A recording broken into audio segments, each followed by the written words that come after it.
Today on the ATL Boxscore, we talk SEC championship game. Was this Fromme's best game ever? We get into that. Then we have Stanley from the 3rd-point conversion on the show today to talk Paul Johnson. Was it a forced retirement decision, or did he go out on his own terms? And who should Tech hire as their next head coach? Then we talk Atlanta Falcons and the best draft scenario for the Atlanta Falcons going into the NFL draft. This is the ATL Boxscore podcast with Alex Berger, and this is Pro Style Thursday. Now, you guys might be wondering, how does a podcast that just recently started, what do I use for recording space? Well, I actually use a place called Spaces, and I go to the center that's Spaces Midtown East, and I use their resources that they have here to create my podcast and to put it out there to the world and to do other business-related things, and it's pretty much my home base to grow my business and my product that I'm developing for you guys. And if you want to check it out, I have Steve Choi with me, who is one of the regional managers who manages a lot of different centers, also with Spaces and the Regis brand, to tell you more about Spaces Midtown East. Hey, thanks, Alex, for inviting me on the show. We love having you as well as ATL Boxscore with us here at Spaces. I want to invite anybody, all your listeners, to come in and take a test drive. Let us know that Alex sent you. We'll give you a free 5-day test drive to Spaces, which is a hybrid, collaborative, and private workspace location. We're all over the world, particularly here in Atlanta. We have 5 locations, and we'll be opening 2 more soon here. So I am the area manager. Come on in. We offer private offices as well as 8,000 square feet of collaborative space for our members to come in and check it and just be productive. So again, come on in. Let us know that Alex sent you and the ATL Boxscore, and we'll go ahead and set you up for 5 days free. Well, thank you, Steve. Definitely appreciate you. Definitely appreciate your friendly staff for helping me out and giving me all the resources I need to be successful. If you want to know more about Spaces Midtown, they are just a block north from the Fox Theater. I know all you guys know where the Fox Theater is. They're just a block north from the Fox Theater, and I'm going to put the website in the show description, so you have no excuses if you're like me, trying to start your own business or your own brand. Check out Spaces Midtown East.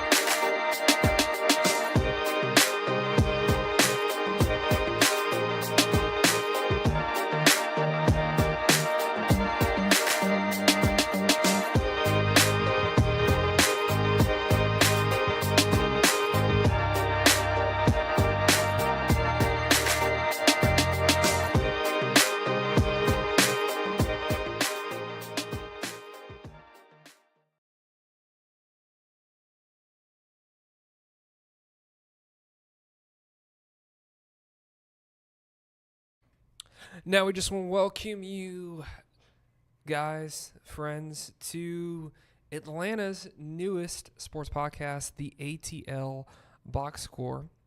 I'm Alex Berger, and just got to say happy holidays, and I think today we're on the 6th night of Hanukkah tonight.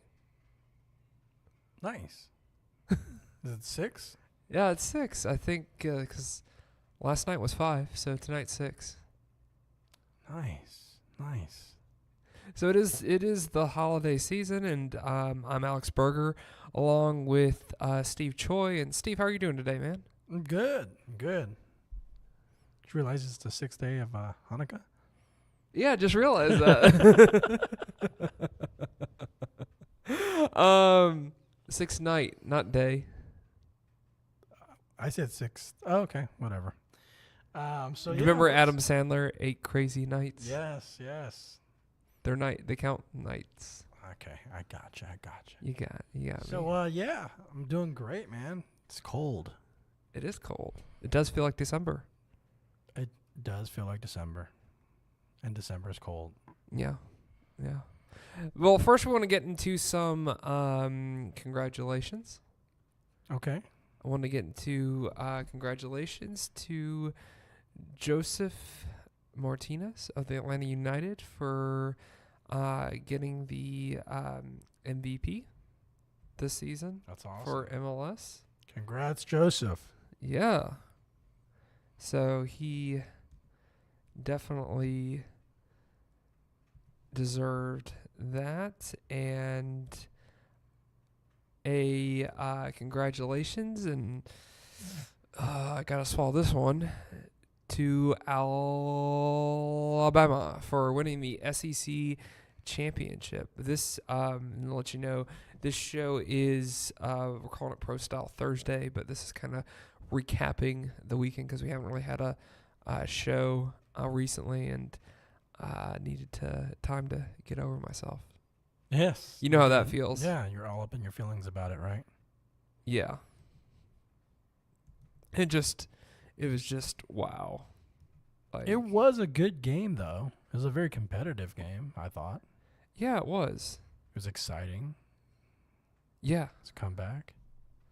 So, but yeah, it was. I tried to get over it in 5 minutes. I like what Kirby Smart said afterwards about how they deserve to be in the playoffs because Alabama does not want to see them. They don't want to play them again. Right. Well, it's funny.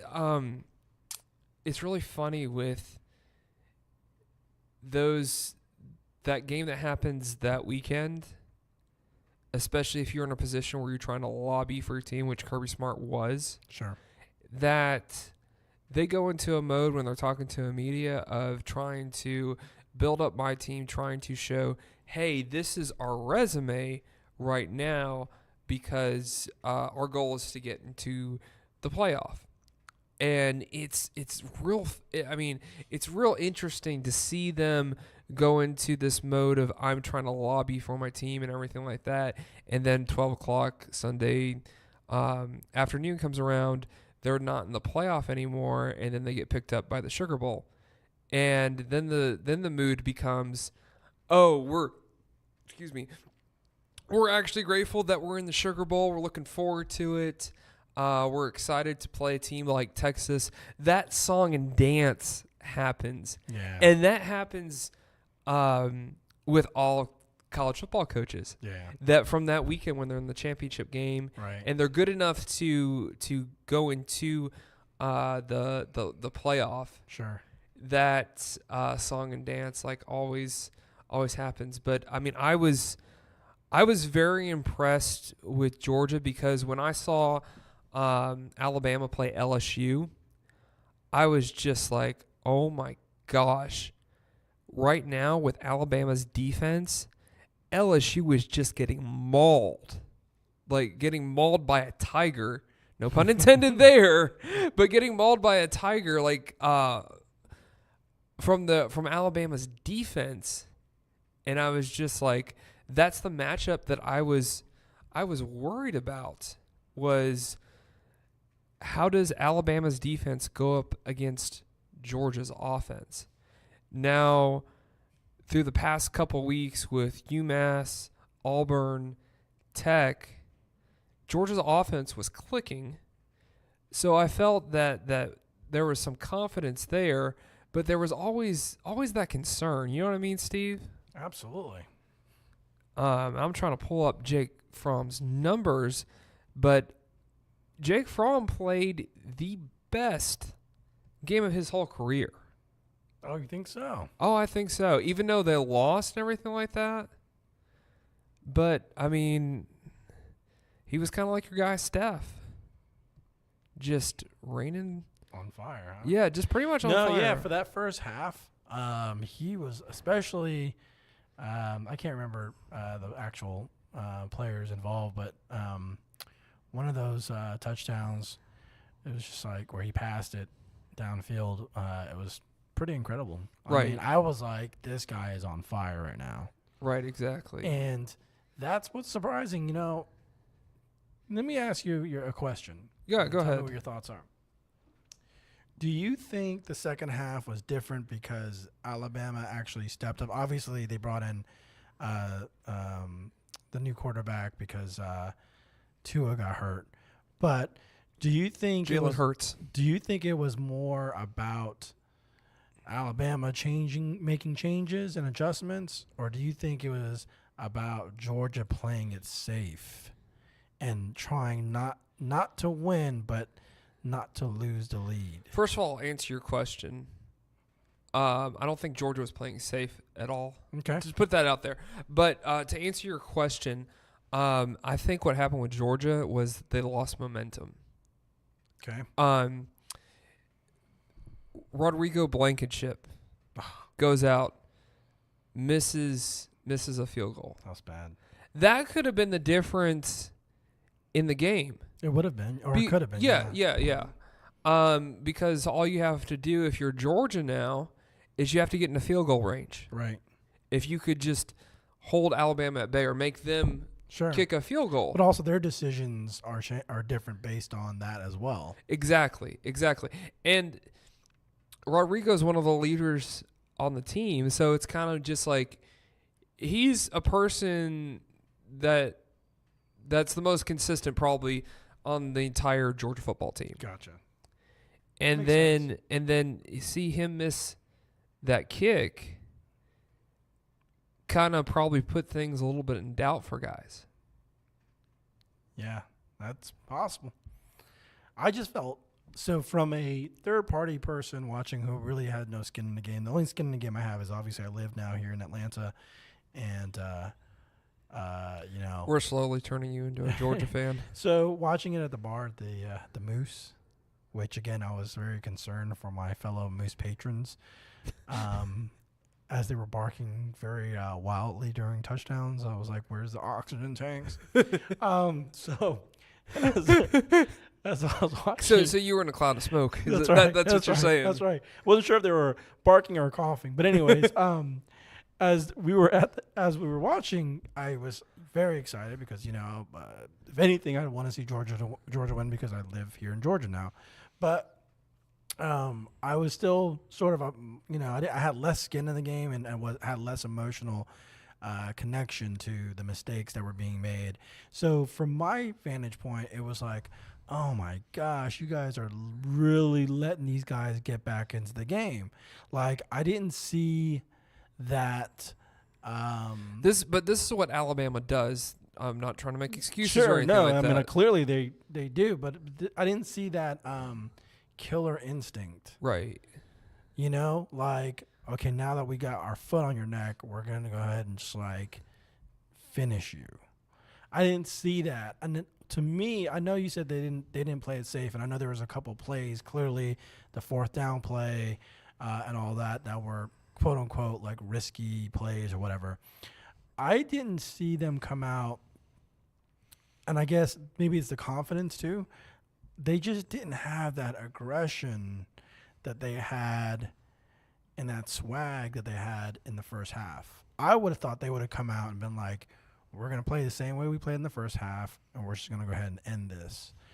But to me, it felt like after a couple of drop passes or a couple of, short runs or whatever, they were like all feeling, intimidated or something. I don't know. Yeah, because this missed field goal that I talk about happened in the third quarter at 8:20. Right. Then after that, Georgia gets an interception. Georgia punts. Then Alabama scores a touchdown. Next drive, Georgia punts. Alabama punts. Georgia punts. Alabama touchdown. Turnover on downs by Georgia. Then Alabama touchdown. Then end of the game. Yeah. So you see how that pretty much was just a domino effect. Right. And I don't blame Kirby Smart at all, because a lot of people are right now questioning, oh, why did you go for that fake fake punt? By that time, it was, yeah. But at the same time, that's the heart of a competitor, and I'm not gonna fault Kirby Smart. Special teams have when you've done the special teams fake stuff, it hasn't been in your favor this season. Last time you did that was the last time we lost a game against LSU. But at the same time, I admire that you're trying to make something happen and get your offense the ball so they can score. Because if those two, because when you call these plays, hindsight's 20/20. If it's well executed, it comes off, you're going to look like a genius. But it didn't, and people were kind of questioning, why did you do that? Right. And the reason why they did that is so they could get the ball back Yeah. and score, because they didn't want to take Alabama into overtime. I actually think that was probably the best call that he made in the second half. Okay, I'm not talking to you, Steve. I'm just talking to the detractors out there, the Kirby Smart haters. and I'm talking to them too. My personal opinion was, I read the same thing that you did, and that people are hating on that, and I thought that was the sign. You know, you're gonna live and die by the sword, right? You're gonna make calls, you're gonna make plays, you're gonna make decisions that it can go either way. And believe it or not, your opponent has a lot to do with that. So no matter what call you make, it's still depending on how your opponent reacts. Regardless, I thought that call specifically showed that, okay, we're going to be aggressive, and we're going to try to, again, shift the momentum. As you know, if they would have gotten a first down right there, it's a whole different game. But, this is sports, and, just like everything, people can dissect and question every single decision that's made. And, it's unfortunate. I thought it was a great call. I actually was like, yeah, let's do this. And when it didn't work out, it sucked. It was It did suck. It was deflating. But, I personally think, sometimes you just got to go for it. Right, absolutely. I just want to get into some numbers real quick. And Jake Fromme was against Alabama, like I said, the best game of his career, because this year he only kept it between $1 something and $2 when it comes to passing yards. But this time he threw for 300 yards, 3 TDs, and no interceptions. Yeah, solid. Yeah, so it was a solid performance, but you just couldn't. It was a competitive game, right? We'd be having a different conversation if Georgia went to the game and got slaughtered. Then it's sort of like, okay, we need to go ahead and blow this thing up and figure it out again. Well, what they did with a team like Alabama, who obviously no one else has really been able to challenge at all so far, right? I think it's commendable. I think it shows progress, right? And it shows, if I'm a Georgia fan, I'd have hope, because he's coming back next year, right? Right. He's coming back. You're gonna have a defense because I don't think any of those guys are honestly NFL material, because DeAndre Baker's going to be a senior, so that's one of the guys that's going to go in the NFL. But I mean, you're going to have a really young. I mean, you're going to have a defense that's going to be majority of seniors. Right. Because I don't think any good. I don't think any of them are NFL material right now. Yeah. But they all have to stay a year. Things are looking good. Sometimes you gotta leave. Sometimes you gotta leave it in the oven a little bit longer. Oh, really?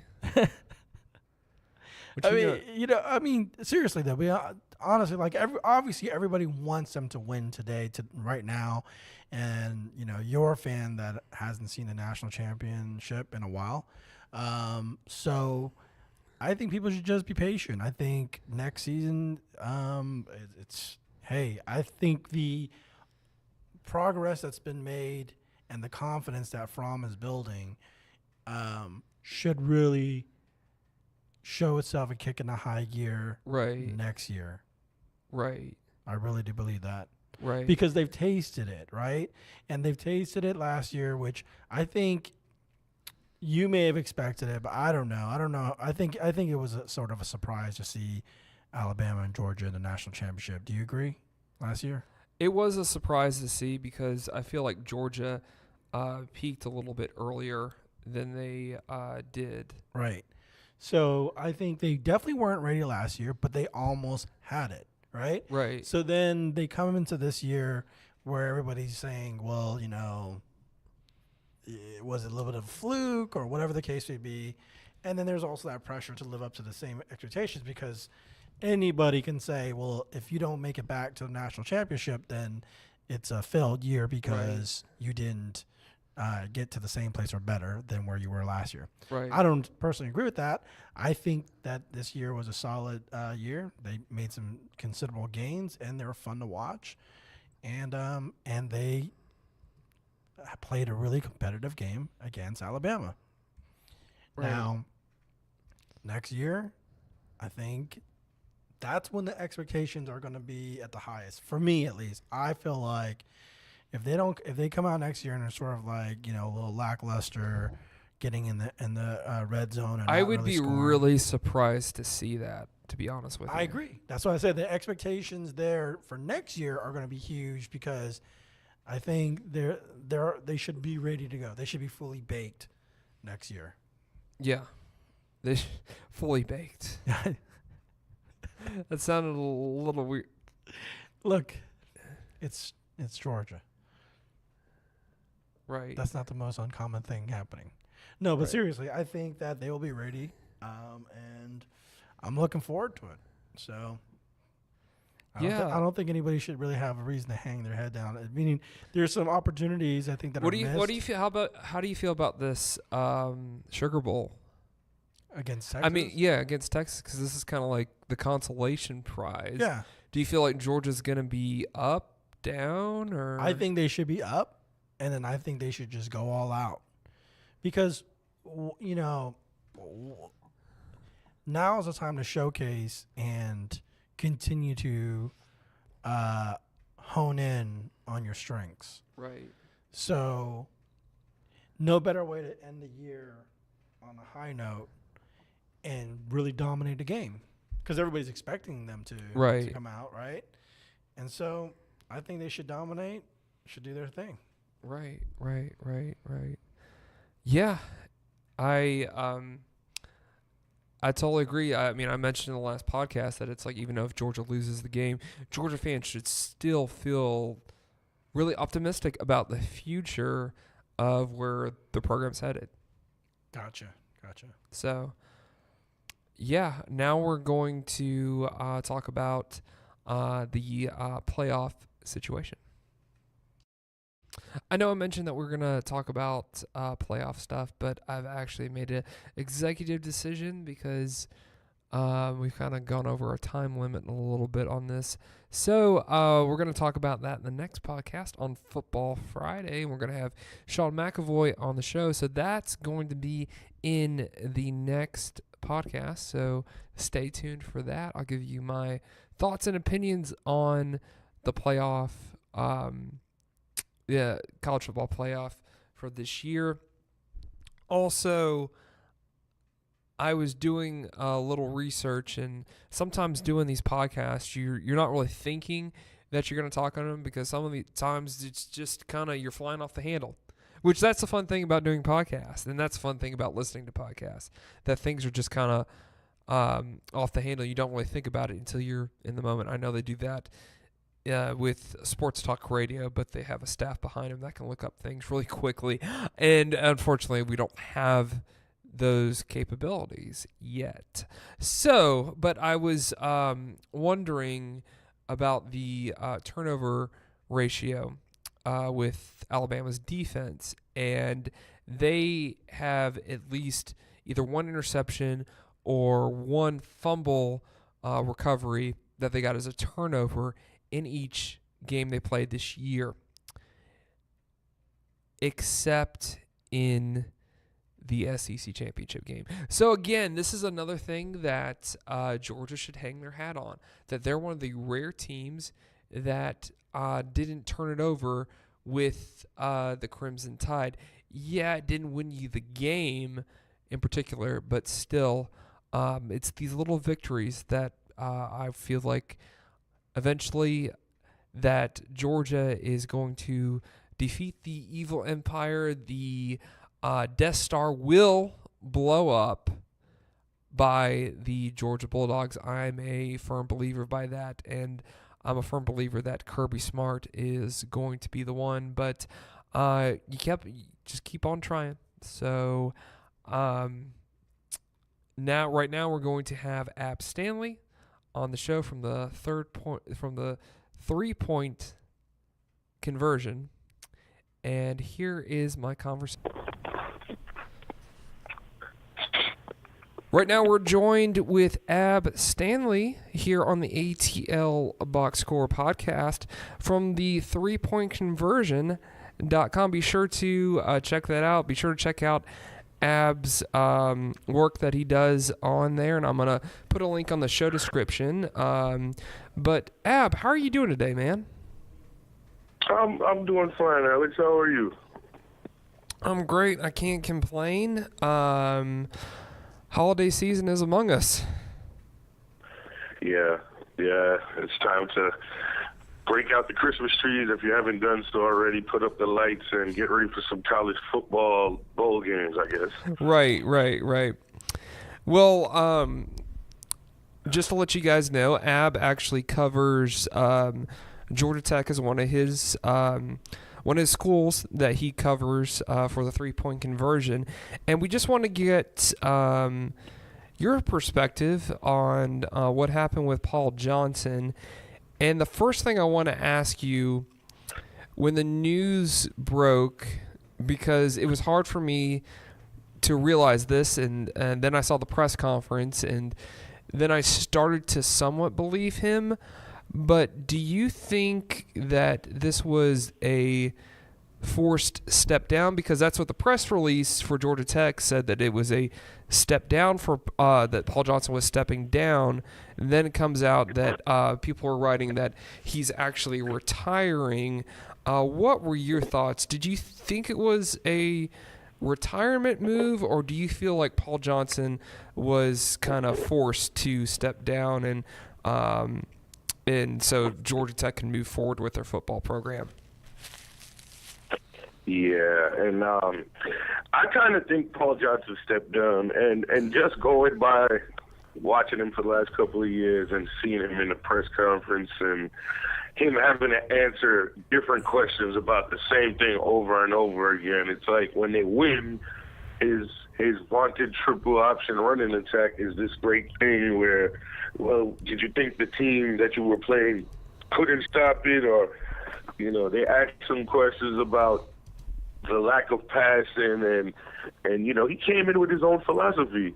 So the triple option, it works for any amount of years. The years they want to, they did very well under Paul Johnson. It's not like he's been chopped liver the whole time he was there at Georgia Tech. They've had winning seasons. They've won the ACC. They've been to bowl games with the same philosophy. But at a certain point, it seems like the philosophy has gotten old. Now, whether the reports are true that it was a forced push out, it's still something that's just been weighing heavily on his mind. You can't have it one way or the other. If Paul Johnson is going to be your head coach, then that's what it came with. He's going to have a running style. They were going to recruit guys who can run the football, linemen who can block for a running type team, and they were going to control the clock and play defense on the other side. The problem is that style of coaching has fallen by the wayside, and it's not even just recent years. It's been a long time. Now, he's been at Georgia Tech for 11 seasons. So maybe when he first came in, the thought process was, this is the type of offense we want, this is the type of offense we need. But nowadays, with the pro-style offenses, I'm sure the hierarchy at Georgia Tech would definitely love to see quarterbacks who can throw the football and throw for 300 yards a game instead of a team, now albeit a good team, a good attack, that rushes for 340, 350 yard game. Like, that's just an older style of play. So to me, I don't know that he was forced out, but I just think he just got sick and tired of answering questions about his style of play when he's been somewhat successful over the years. Mm-hmm.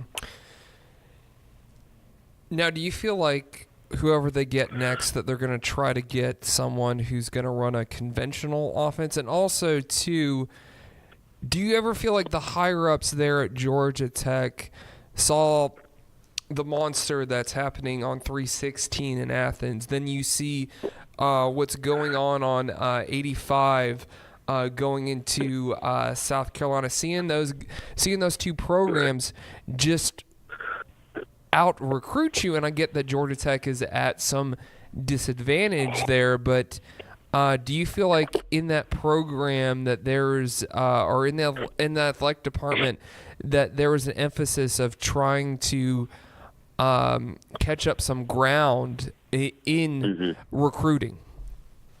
Mm-hmm.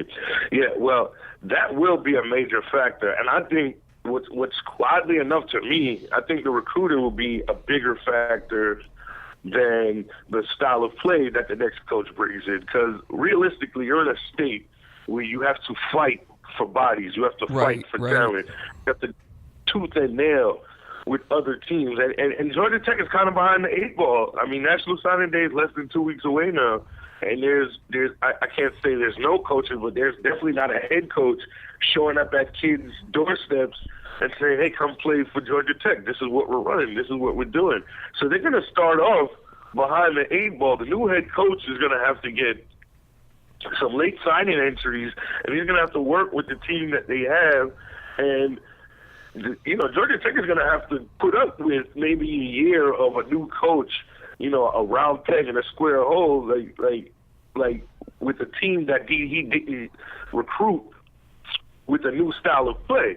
They're going to have heavy emphasis. The name that's being kicked around is Ken Whisenhunt. Ken Whisenhunt has had a great career as a coordinator. He's had an up-and-down career as a head coach, but that was all in the NFL. He's had a great career as a coordinator. And you can believe that Ken Whisenhunt is exactly the kind of coach that they want when it comes to style of play on the field. Like, you don't look at Georgia down the road, as you said in Athens, and maybe a South Carolina, Clemson in your own conference in the ACC. These guys put up points and they build defenses. Now, I don't know that Ken Whisenhunt will build a great number one defense for the Georgia Tech Yellow Jackets. I have no doubt in my mind that he'll get the quarterback that he wants, he'll get the wide receiver skill players that he wants, and he'll get the offensive linemen, the running back. He'll get everything he needs to put a pro-style offense at Georgia Tech. And that's great. That would be great for Georgia Tech. Guess what? Georgia Tech is in the middle of Atlanta. It's not, and I don't mean any disrespect, it's not somewhere in the country woods where you have to promote to a kid, hey, come play in the woods in backwater Georgia. No, you're in the heart of the city. That should, be a recruiting tool for any coach that comes in. But why hasn't can Whisenhunt been given the job outright? I'm sure there's just a little bit of qualms about whether he can recruit or not. Because let's be fair, you have to out-recruit Georgia. That's one of the main things. You have to out-recruit UGA. You even have smaller schools like Georgia State and Kennesaw State that will get maybe not the top recruits, but recruits you definitely want that can run your offense. And anybody Georgia Tech hire has to be able to get talent within the state of Georgia. They have to be able to pluck kids from high school in Georgia and tell them, listen, you're not going to commute that far. We're just here in Atlanta. You can go visit your family, easier, certain things. They can come see you. It's not such a big transition. If you let Georgia poach all the talent in the state, if you let teams like Florida State, a bigger conference schools, Ohio State, your Michigans, your USC's, UCLA's, Texas, if you let them come to Georgia and get all the talent here, well, you've already been put behind the 8 ball. So it's really a hand-in-hand thing. They definitely want a guy. They definitely want a guy who can recruit, and they definitely want a guy with an offense totally different from Paul Johnson. Well, what about a guy like Geoff Collins? Because that's starting to become a name that's getting thrown out there. He met with Todd Stansbury recently, and he's even though he's from Temple, he has a background. He was a defensive coordinator at Florida, and this is a guy that goes to a lot of these camps that get held during the summer here in Georgia. Yeah, the probable value in a guy like that is recruiting, because you want him to say he's like you said, defensive coordinator at Florida, right? Formerly, you want him to say that he's been in the college trenches. He can go now, and he understands the recruiting trail. Like you get a guy like Whisenhunt, he gets the geographics of the Southeast. Right. That's what I'm saying. That's what you want. You're going to want. You want a guy maybe speaks the language of some of the parents and the younger kids in the area. Because as I alluded to before, the recruiting here is going to be a big factor. And an NFL guy might not want. I should say might not want. NFL guy might not know. I should say what it takes to recruit the top players. And he mentioned him, like, being at Temple right now, it's a smaller school or whatever. But that's what you do. You're at a smaller school. You want to move up, and you want to go to a bigger time college. You can flex your muscle at a smaller school because it might be easier to recruit there. But you want to prove to yourself that, hey, listen, I'm a great head coach. I can recruit. My system will work almost everywhere. And a place like Georgia, a place like Georgia Tech gives me the opportunity to recruit better talent. So when talking about Geoff Collins, I think that would be the pick for, I know this guy can recruit. I know this guy can get the guys. He can go speak to the parents of these college kids. I know he has a good rapport with younger kids. And you just might not get that with an NFL guy, a guy who's predominantly in the NFL. You Right. never know how they're going to interact with a child. Let's say, they're still children at this point. You never know how they're going to interact with a child because they've been interacting with nothing but NFL grown men who get paid a lot of money. So I can see Geoff Collins as the pick where Georgia Tech is like, well, at least Geoff Collins speaks the language of kids and young men that age. Well, too, he's going to keep a program competitive. Correct. Like, the biggest team they played this year was UCF, and they took UCF to 4 quarters. They almost beat UCF this year, so I just feel like he gives a competitive advantage that I don't think you're going to get with a lot of NFL guys. And my opinion is, unless you're Nick Saban or Pete Carroll that can flawlessly make that transition from NFL back to college, the NFL guys usually don't work out. Right. Yeah. It's a divide it's really a divide. And you know, those guys, Pete Carroll, I mean, Nick Saban, I wouldn't say he was highly successful in the NFL. I would say he was not successful in the NFL, but he knew what he wanted, and he built his team the same exact way you would build your team. In college, he didn't really recruit players per se like with their parents, but he went out, he drafted the kind of linebackers he wanted, he recruited the quarterback he wanted to run his offense, and he did everything the same as if he would have done in college. That is kind of a different path that like a Pete Carroll would take, because he was in the NFL, he went to college and understood what it took to recruit great players. He was at a good school, good enough school to say, listen, come play for us at USC. We're the it team in LA. You know, I think Pete Carroll has a little bit of better circumstances. And when he came to the NFL, he was already coached under that. He already had a sense of that Bill Belichick way of life. Oh, man, I was thinking about another head coach who did it good in the NFL.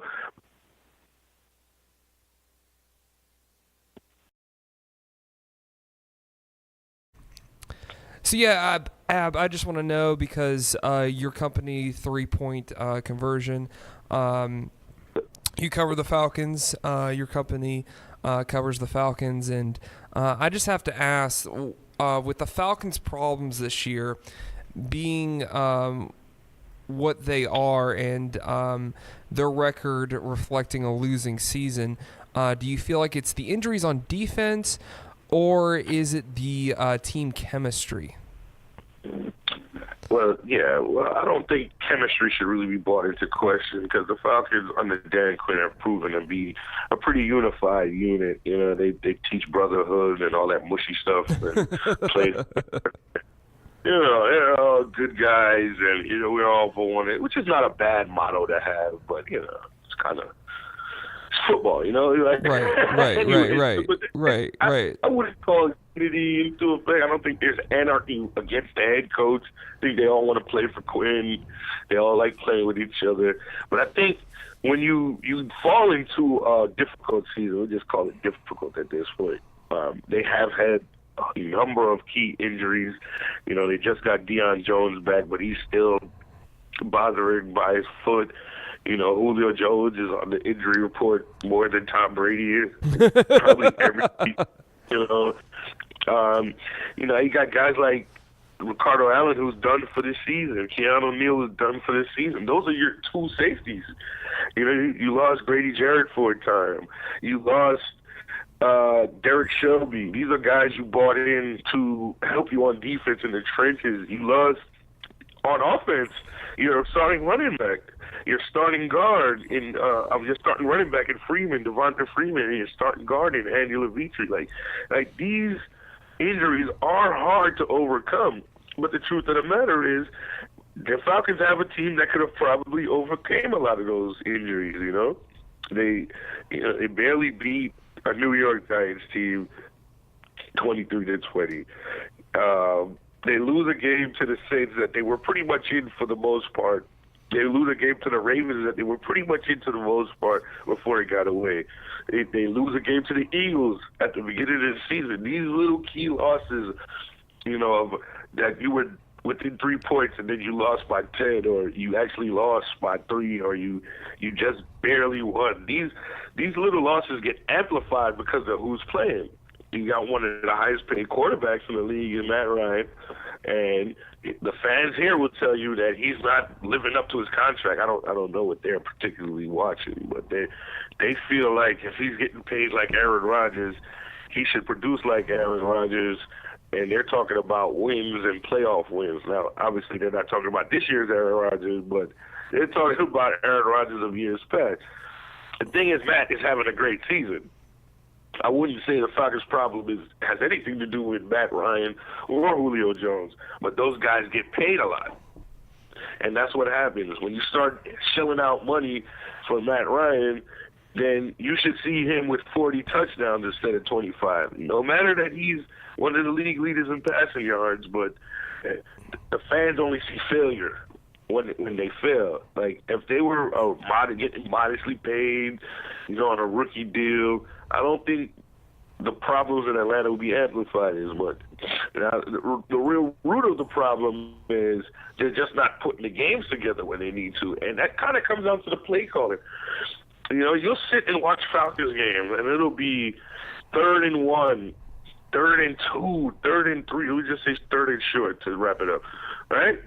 And they'll throw the football, and they won't throw 5-yard out, a 5-yard in, a little slant 5-yard, just to pick up a first down. No, they're throwing it 30 yards. It's like, we're just going to get a big chunk of yards here on 3rd down and 2. They don't play station-to-station football. Like, I know that sounds funny, but that's what I call it. The Patriots play that way. The Patriots will go 5 yards down the field, 6 yards down the field, 10 yards down the field, first down here, first down here, first down here. They get on the other side of the 50 to take a shot at the end zone. It's good winning formula for football. I mean, we know Tom Brady can't sling it that hard anymore. That's really why they're doing it, but it still works. The Falcons have too many offensive players to not be able to average close to 30 points a game, right? They've got Julio Jones on one side. They've got a phenomenal rookie in Calvin Ridley. They've got another good rookie in Ito Smith, who's a great compliment running back, and they don't even run the football. They've got a mismatched offensive line, which, I mean, you can't do anything about that now in the season. You're going to have guys go down. But it all comes down to me to coaching, not just head coaching, but both coordinators as well. If Dan Quinn is not calling the offensive plays, then Steve Sarkisian needs to have a better feel for what's going on in the game. There's too many play calls that you just scratch your head at in situational play calls. And then when you have the type of personnel that the Falcons have, they're being so underutilized. When is the last time you've seen the Falcons run a plethora of screens since Kyle Shanahan has moved on to be a head coach? Let me ask you this. Do you feel like, because they got 4 games left in their schedule, do you feel like the Falcons are going to go 1-3 or 3-1? Their schedule looks like a 3-1. It looks like they could go 3-1, 2-2. That 1-3 would just be a terrible way to end the season. They play Green Bay, who's not world beaters. They play Arizona, who's not anybody beaters. Carolina has taken the biggest nosedive I've seen recently of a team that I thought could actually be in the Super Bowl. And they'll play Tampa Bay, who's not really good but who can score. So the Falcons have a lot to prove in the last 4 games. They've got to prove to themselves what kind of players, what kind of men they are in these last 4 games, because realistically the season just kind of got away from them. At the 4 straight losses, they're most likely not going to make the playoffs. They're definitely not going to make the playoffs, in my opinion. But like, there's no way to go but down this season. So they've got to maintain where they're at. They've had a mediocre season. They've got to maintain it at mediocre. If they let it go too terrible, they finish this season with the same 4 wins they have now that I'm talking to you, and that's a terrible season. If they win 1 more game, 2 more games, that's a terrible season. Well, let me ask you this. Since they should only get 1 loss out of this stretch that they're going through, but they've just been so unpredictable. So say they finish out with a 5-11 season. Right. Where would that put them? And let's just be positive for a second. Where would that put them on draft day in the spring? As far as what they would be looking for? Well, where would right now, if like the season, if we predict the season ends at like 5-11, in the first round, without trading up or anything like that, where would they be? That's actually a good question. It's not even. I don't even think I've taken a look at the actual. At the what we would call, I guess, the draft standings. Would they be around? Would they be around that 5 or 6 mark, or? At 5-11, I'd say they'd probably be somewhere close to 10 or 11. I think there's going to be so many terrible teams that would probably kill for 5 wins by the time the end of the season comes. I mean, if you go right now, it's probably going to be Oakland, San Francisco, the Cardinals, the Giants. Then maybe, I don't know. Do you think anybody who Jacksonville, Buffalo, or Cleveland gets really hot? No.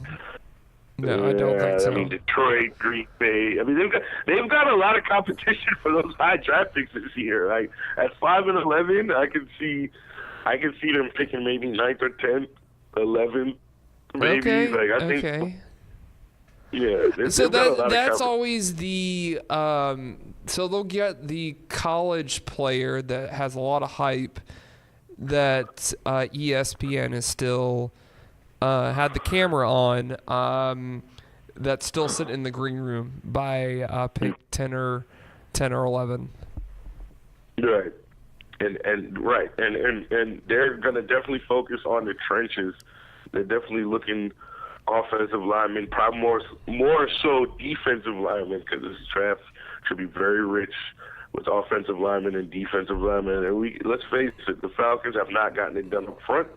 They're just a team that hasn't. To me, they whiffed on Vic Beasley. He had the one good season when everybody forgets.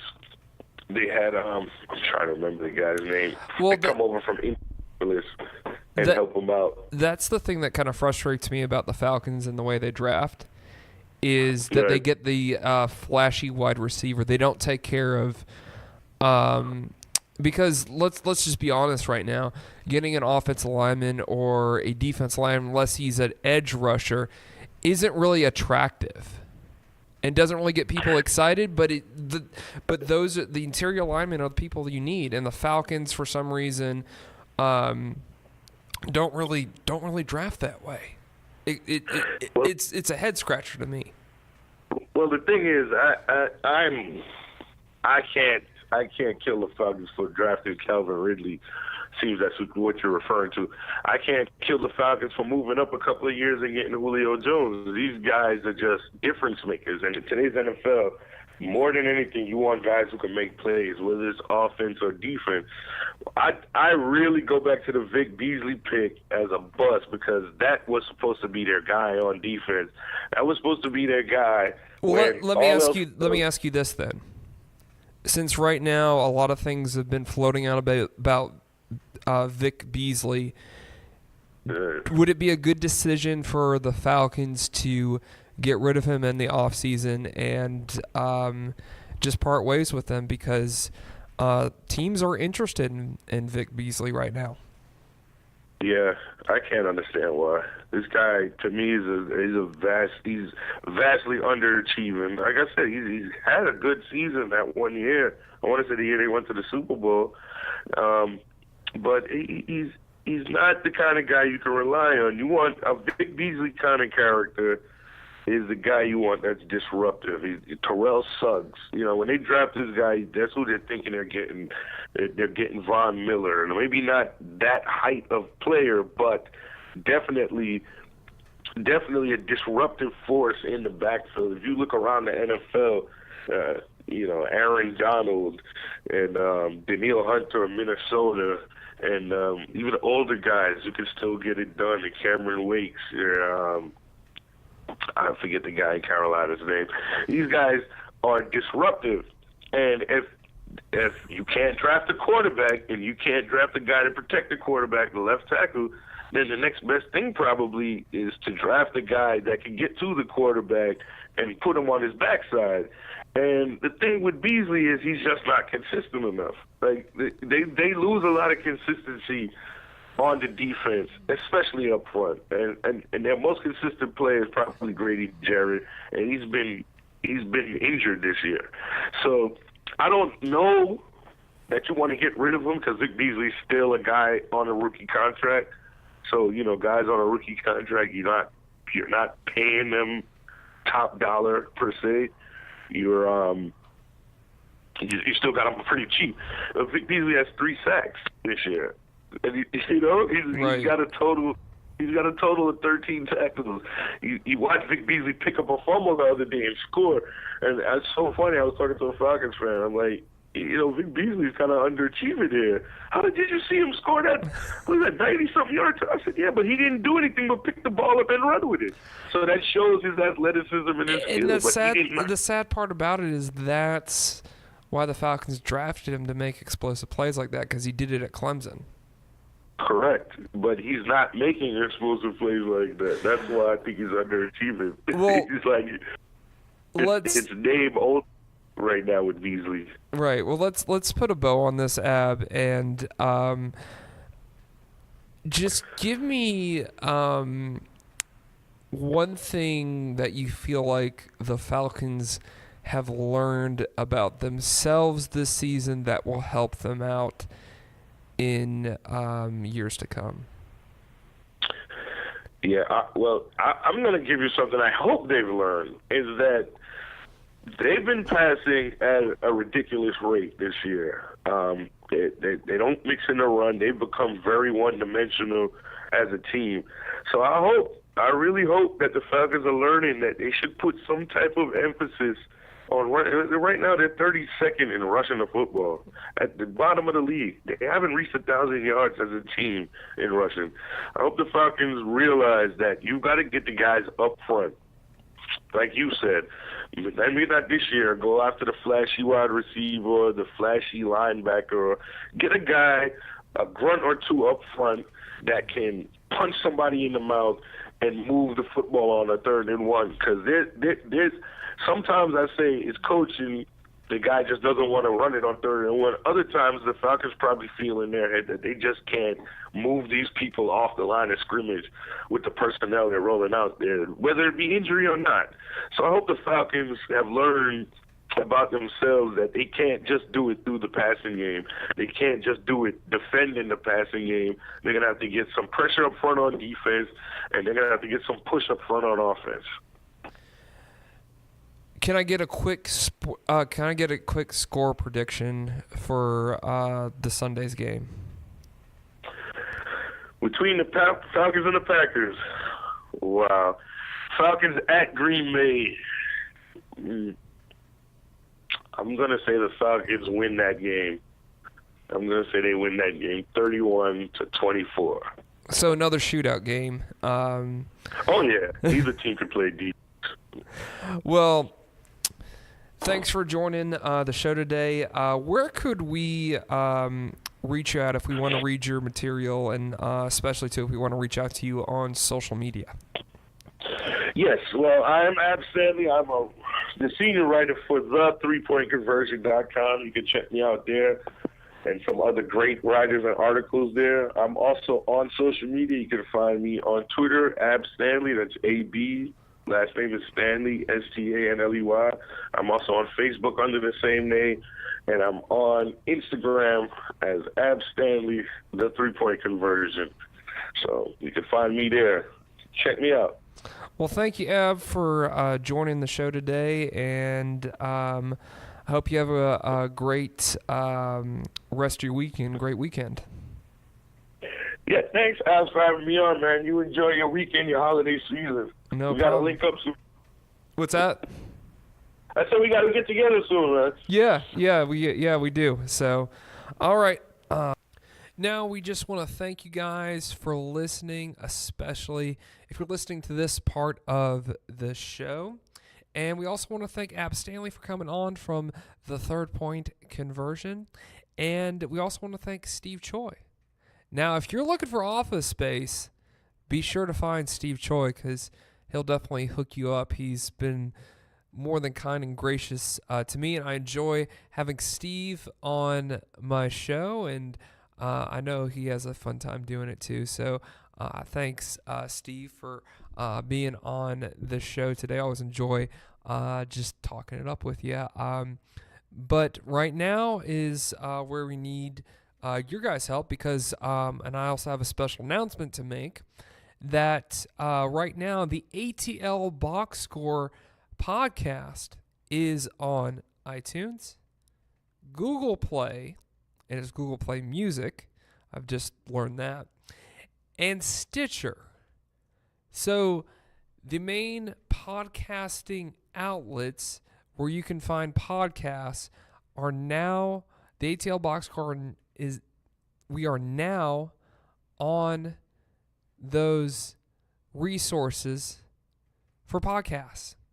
So be sure to check those out if you have an iPhone or a Samsung or some other or however you get podcasts, because it's probably through one of those main three. So we're at the main three podcasts.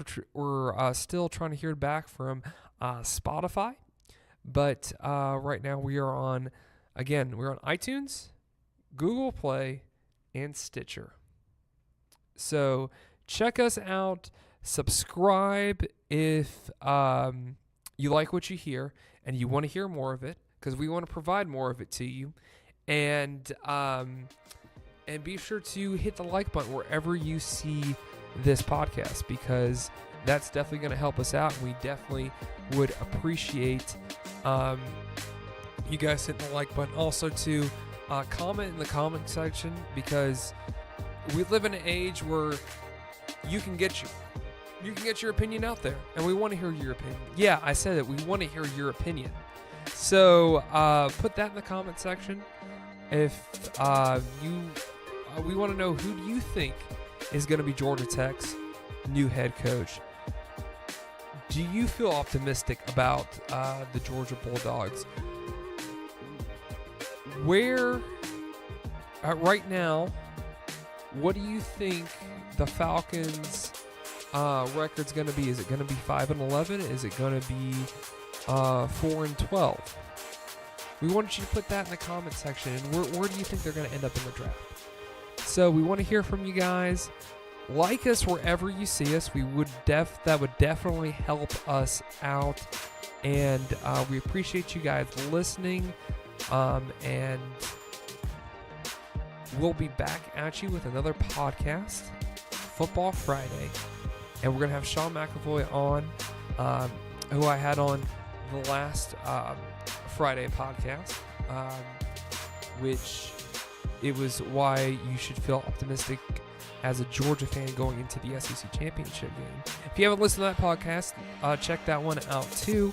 But we're going to have Sean back on the show getting into the state championship games here in the state of Georgia. And yes, we do talk about high school football, because this weekend's starting to become really relevant. Good luck to Atlanta United going into the MLS championship game. We wish you guys all the luck, and to bring a championship back that hasn't been done since 1995 with the Atlanta Braves. So good luck to you guys on Saturday. And with that being said, take care of yourself. I know Thursday, that's when the weekend usually starts. And yeah, just take care of yourself. Be careful. It's supposed to snow in here, I think, on Sunday. But y'all take care. And ATL Boxscore Podcast, episode 7. No, we're actually at 8. Episode 8 is out.